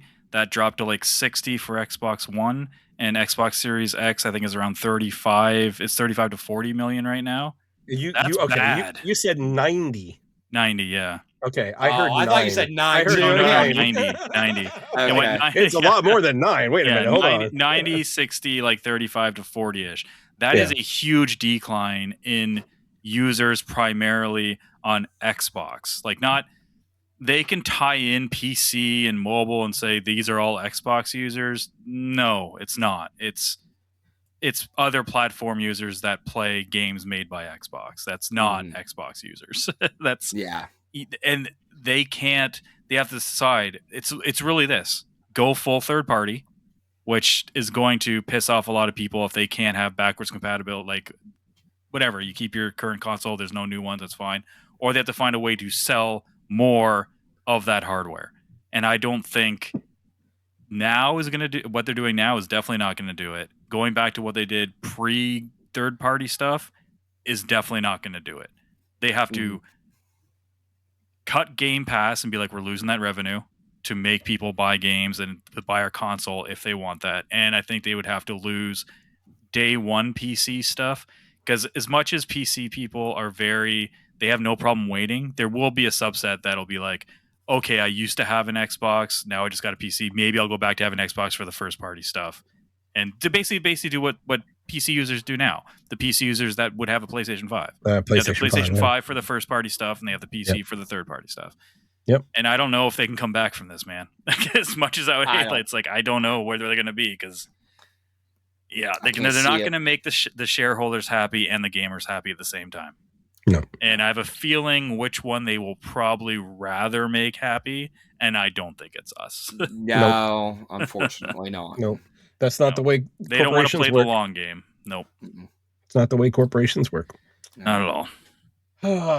What else? Anything else? All right. I think that's it. And then next week's all the Summer Game Fest stuff, so that's going to be fun. Yes, that's exciting. Yeah. As far as like new releases, there's nothing next week, guys. Like there are games coming out, but like nothing that is super like interesting. Yeah. Probably the biggest thing on here that's of interest is Final Fantasy VII Rebirth is hitting for PC, Xbox, and Switch. Mm-hmm. So the PlayStation exclusive is moving to the other platforms. But I think that's probably the biggest thing. Outside 7th Guest remake. Yay. Yay. But let's see. Anything before we wrap this up, guys? That's a hell of a show. We're almost 2 hours in. I don't think so. Ending off on more of a somber note, but guys, this is a great fucking time to be alive. There are so many great games right now. Go play your games. Holy shit. Yeah. Yep. Thank you all for listening. Hope you enjoyed the show. If you did, please tell a few friends about us. And if you're on YouTube, I almost did it. I almost said I almost reverted to my old muscle memory and said iTunes and Zune Marketplace. Zune Marketplace. Zune Marketplace. Oh, yeah, that's how old we are. If you're on Don't YouTube, forget the Microsoft Store. Yeah. please like, subscribe, and comment on this post, and that all helps us out a lot. Let's see. interactivedistractions.com will bring you to our link tree. From there, you can get to our Discord. Come to the Discord. Come hang out. Talk games with us. We'd love to hear from you. But that's our show. So until next time, my name is Chris. My name's Nathan. Yeah. And I'm Geoff. He did it! Player games. We'll talk to you next week. Success. Success. Perfect.